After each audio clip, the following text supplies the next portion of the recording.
tu vois, je me retrouve chez moi avec un tupperware à argent. Il y a à peu près 11 000 € dans le tupperware. C'est un tupperware à billets et ça donne ça. Alors, c'est de l'argent roumain, donc des petites coupures. Bon, bah une belle journée là qui commence encore aujourd'hui. Et le programme, ça va être alors déjà de brosser le chat, là, cet animal qui est là.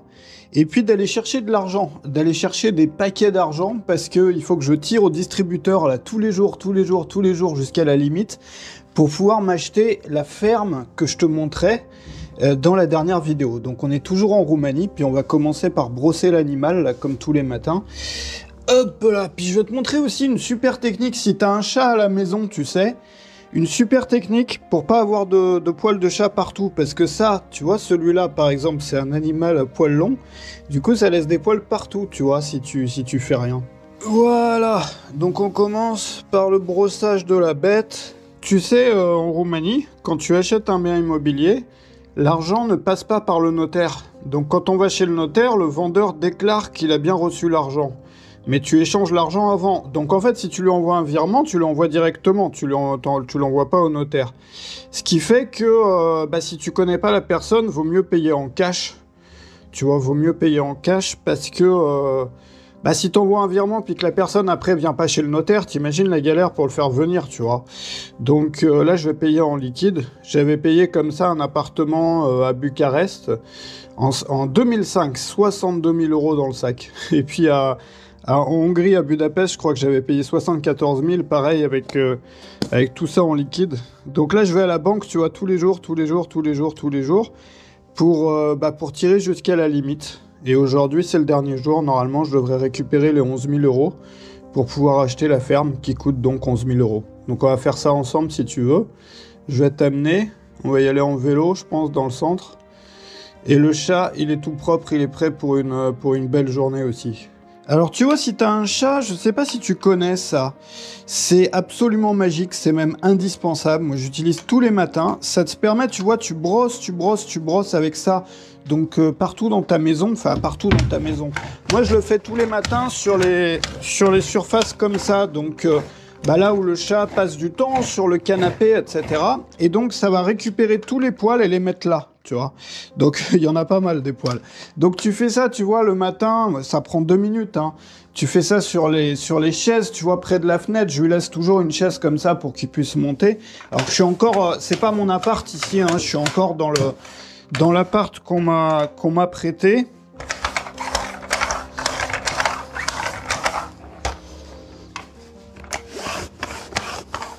Bon, ça y est, je suis en route vers la banque là pour aller chercher l'argent.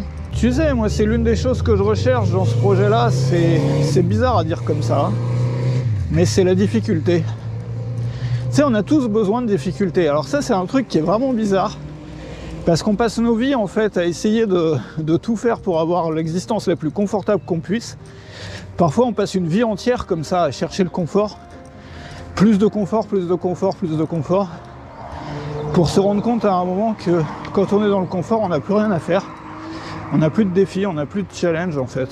Et tu sais, la difficulté, c'est ce que les gens vont chercher dans le sport, c'est ce que les gens vont chercher dans l'aventure, c'est ce que les gens vont chercher dans le voyage aussi. Tu vois, l'inconnu, la difficulté, résoudre des problèmes. On est fait, en tant qu'humain, on est fait pour résoudre des problèmes. Tu vois, si on n'a pas de problème à résoudre, on tourne en rond, on commence à déprimer, on commence à se sentir mal. Moi, les meilleurs moments de ma vie, les moments qui m'ont donné les meilleurs souvenirs, c'était quand j'avais des problèmes à résoudre. Tu vois, quand t'as un défi, c'est comme un jeu quand tu réfléchis. La dynamique du jeu ressemble beaucoup à ça. Qu'est-ce qu'on va chercher dans le jeu, finalement ? On va chercher des problèmes à résoudre. Tu vois, les jeux, ils nous donnent des problèmes qu'on n'avait pas au début, avant de commencer la partie. Peut-être tout simplement parce que, tiens, regarde-moi ça, comment c'est magnifique. On se croirait presque au Japon, là. Non, mais les jeux, ils nous donnent un moyen d'assouvir cette soif qu'on a de résoudre des problèmes. Cette soif de difficulté, en fait. Et tu sais, c'est aussi ça qui nous donne confiance en nous, qui nous fait apprécier la vie davantage. C'est quand on a réussi à résoudre un problème, mais regarde-moi ça comme c'est beau, tout a fleuri là. Quand on a réussi à résoudre un problème, bah, on est fier de soi. Tu vois, on est fier de soi. Regarde le sentiment, la sensation que tu as quand tu as résolu un problème, quand tu as trouvé une solution, quand tu as trouvé une clé, ou bien quand tu vois, tu as donné de l'effort sur quelque chose et ça a enfin donné un résultat. Tu vois, même des trucs tout bêtes, quand tu as couru je sais pas combien de mètres ou de kilomètres et puis que tu es arrivé à la ligne d'arrivée. Tu vois, ça nous booste notre confiance en nous. D'un coup, on se sent capable de plein de trucs. Pas seulement capable de faire ce qu'on vient de faire, mais capable de faire encore plein d'autres choses. Alors que quand on se morfond dans un canapé, dans notre confort, on n'a plus de défis, on n'a plus de challenge. Et du coup, on n'a plus rien qui puisse nourrir notre confiance en nous, tu vois. Et c'est peut-être l'une des raisons pour lesquelles on se met facilement à déprimer quand on n'a plus assez de difficultés dans sa vie. Et on a besoin de tunnels, en fait, comme le tunnel qui est là. On a besoin de pouvoir passer à travers des tunnels pour pouvoir avoir la joie d'en sortir et pour pouvoir avoir cette... tu vois, ce truc-là de se dire je l'ai fait, j'ai réussi, je m'en suis sorti, tu vois. Alors attends, on va passer sur l'autre trottoir. Et ce qui est malheureux, c'est que souvent on s'enferme dans des vies qui nous empêchent d'avoir ça, tu vois. Même plus que ça, même pire que ça. On se fixe des objectifs de vie, tu vois. Pour beaucoup de gens, la vie réussie, c'est ça.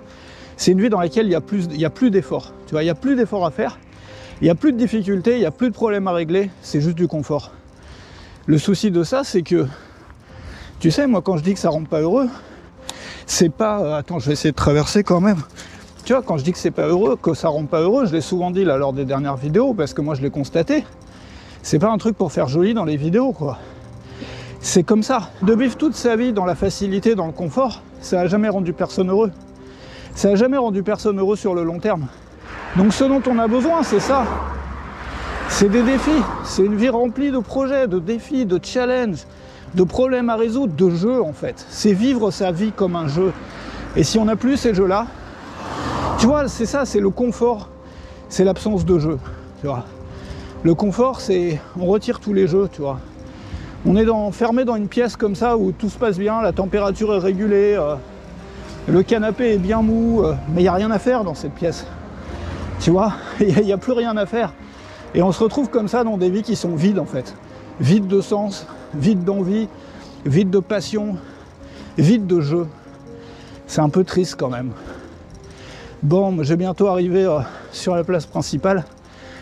Et puis je vais aller à la banque, retirer l'argent qui reste. On va voir si on peut tout retirer aujourd'hui. Tu sais, le printemps commence vraiment à venir là. Et ça fait plaisir quand même. On arrive dans le centre. On est toujours en Roumanie, toujours au nord de la Roumanie, à 10 km de la... Tu vois, à 10 km de la frontière hongroise. Tu vois, là, c'est encore en travaux. En fait, ils refont vraiment toute la ville. Je sais même pas par où on peut passer en vélo. Attends. On va essayer comme ça. Voilà. Cette place-là, elle vient d'être terminée. Tu vois, d'ailleurs, ils sont encore en travaux un peu. On va essayer de rejoindre la rivière. Normalement, on passait par la droite. Et là, vu que c'est fermé, je sais même pas par où on peut passer. C'est quoi? On va faire le tour du théâtre. Ah bah si, attends, on peut passer par là du coup. Vraiment, je sais pas par où on peut passer ou pas passer. Tu vois, là, ça a l'air bouché. Ah bah on va passer par là. Bon, par contre, cette rue-là, tu vois, il n'y a pas le droit de la prendre en vélo. Donc je prends le vélo à la main. C'est l'une des rues avec des cafés, tout ça. On va juste essayer de faire le tour pour récupérer la rivière par un endroit où on peut circuler, quoi. Où il n'y a pas de travaux, tu vois. Sinon, j'ai pu retirer l'argent, là. Donc je suis pas sûr encore de la somme parce que j'ai un peu des billets de partout. Et je vais compter ça tout à l'heure, je te montrerai en rentrant à la maison. On verra si le compte est bon et si je peux acheter cette maison ou pas. Tu vois, ça commence vraiment à être une belle ville là. Depuis qu'ils ont rénové tout ça, ils ont refait les sols aussi, tout. Enfin, tu l'as vu dans la ville. Hein.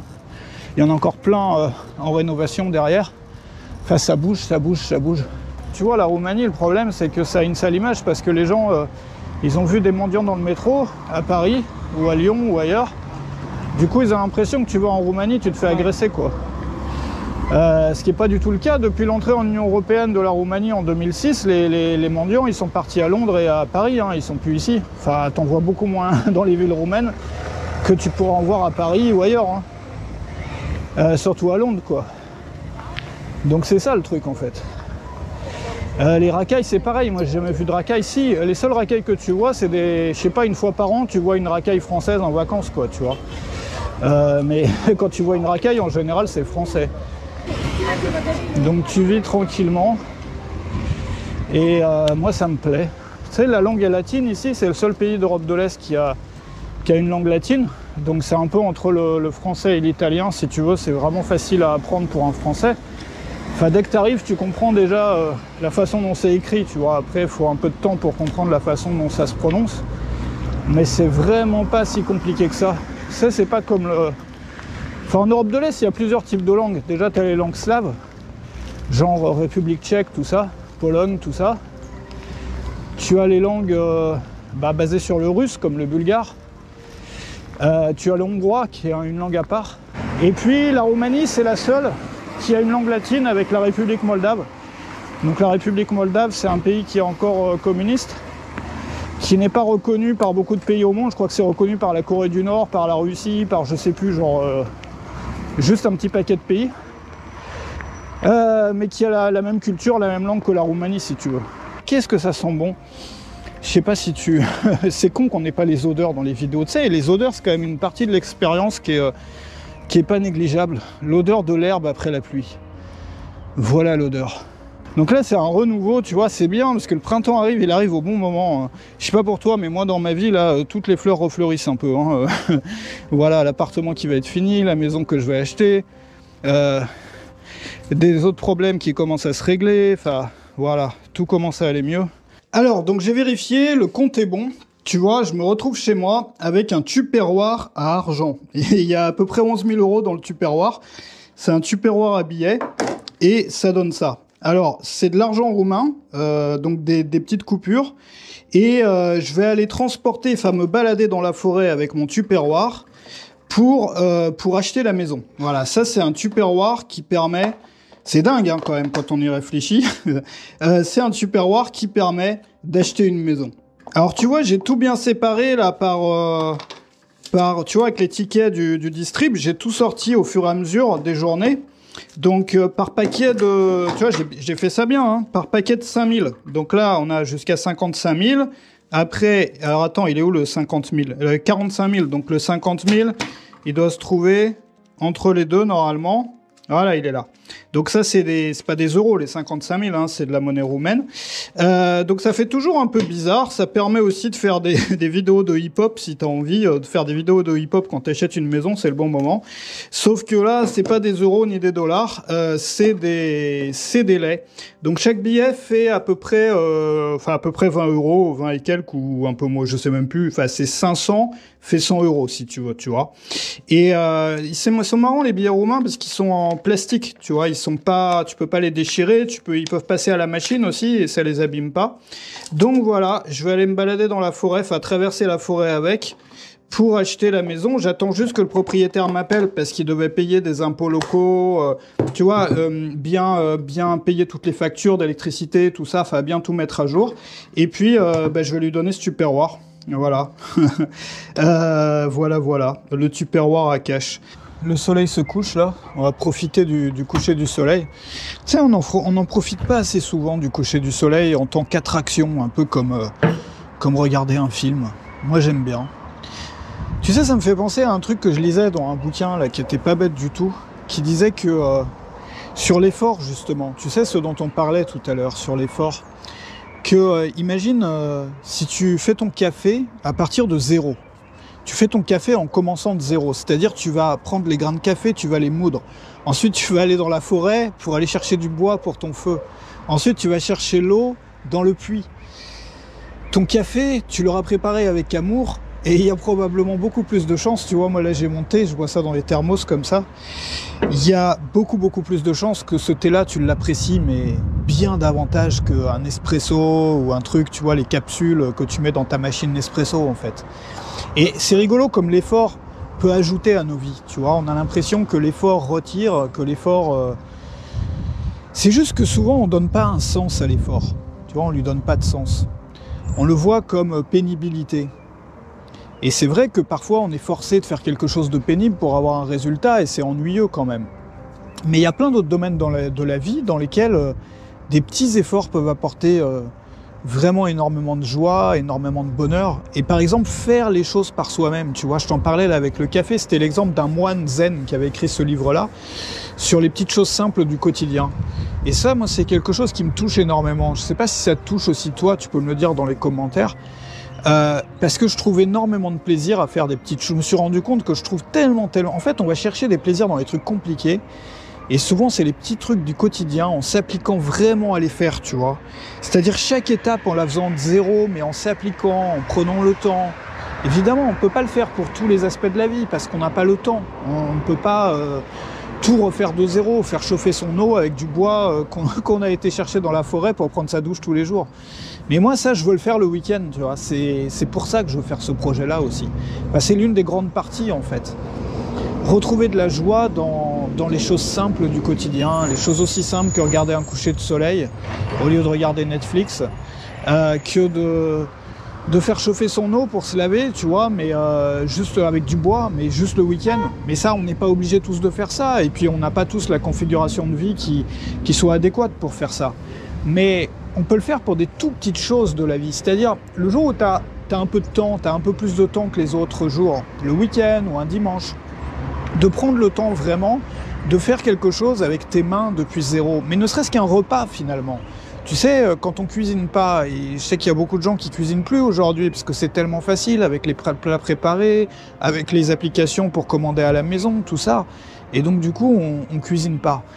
Mais si tu cuisines pas, rien que de le faire une fois par semaine et de t'appliquer vraiment, c'est-à-dire de cuisiner depuis zéro, de pas essayer de simplifier, tu vois, de d'éplucher les légumes, de pas commencer avec des légumes surgelés, déjà coupés, etc. Et de tout faire, chaque petite étape comme ça, en prenant vraiment soin, en t'appliquant vraiment. Ça peut être pour la cuisine, ça peut être pour plein d'autres choses de la vie finalement, ça peut être même pour le ménage, tu sais, moi j'en parlais. J'ai lisé un livre là du même moine qui parle de ménage. Alors le ménage, ça paraît un sujet trivial, ça paraît être un sujet vraiment trivial. Mais là, tu as un moine zen qui nous raconte que le ménage, il trouve un sens là-dedans, en fait. Tu vois, ça fait prendre un peu de recul quand même. Tu vois, quand on commence à voir les choses simples du quotidien comme des choses qui peuvent nous rendre vraiment heureux, nous apporter de la joie, à condition vraiment de s'y appliquer, la vie change de sens, en fait. Le paradigme se retrouve complètement changé. Et ça devient du coup beaucoup plus simple d'être heureux en fait. Ça devient beaucoup. On a des outils, regarde, on a des outils partout. Tu vois cette table en la lavant, ce coucher de soleil en le regardant. Je sais pas, il y a tellement de petites choses comme ça qui peuvent nous apporter de la joie, nous rendre heureux. Alors que très souvent on va chercher ça dans des choses complexes qui nous apportent le résultat inverse. Je sais pas si tu as remarqué. Les choses complexes nous apportent souvent le résultat complètement opposé, complètement inverse. Parce que elles nous enchaînent souvent par leur complexité.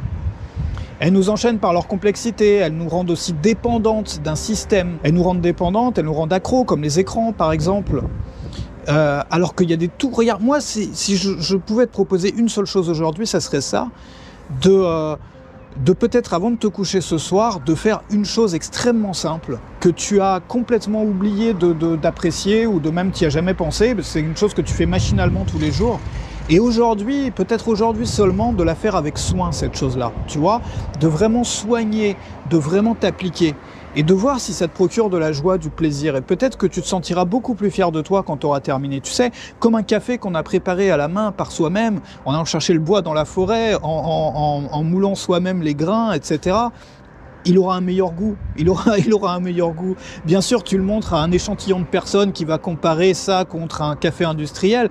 C'est pas sûr qu'il trouve qu'il ait un meilleur goût. Mais pour toi, il aura un meilleur goût. Ça sera le meilleur café du monde. Tu vois, comme la plus belle maison au monde, c'est probablement celle qu'on construit par soi-même. On apprécie davantage les choses desquelles on prend soin, tu vois, quand on met de l'effort. Alors peut-être si ça peut ouvrir peut-être juste une ou deux personnes, cette vidéo sur la valeur de l'effort et le sens qu'on peut lui donner, et les joies qu'on peut en tirer, mais pas des gros efforts qui demandent de tout casser, qui demandent de se forcer, non, les petits efforts très simples de la journée, leur redonner une valeur, leur redonner un sens. Voilà. Donc je te propose de faire ça, je te retrouve aussi sur mon canal Telegram, si tu le souhaites, qui est dans la description, où je poste souvent des petites choses. Et je te souhaite une excellente journée ou soirée, selon l'heure qu'il est chez toi. Salut chez toi.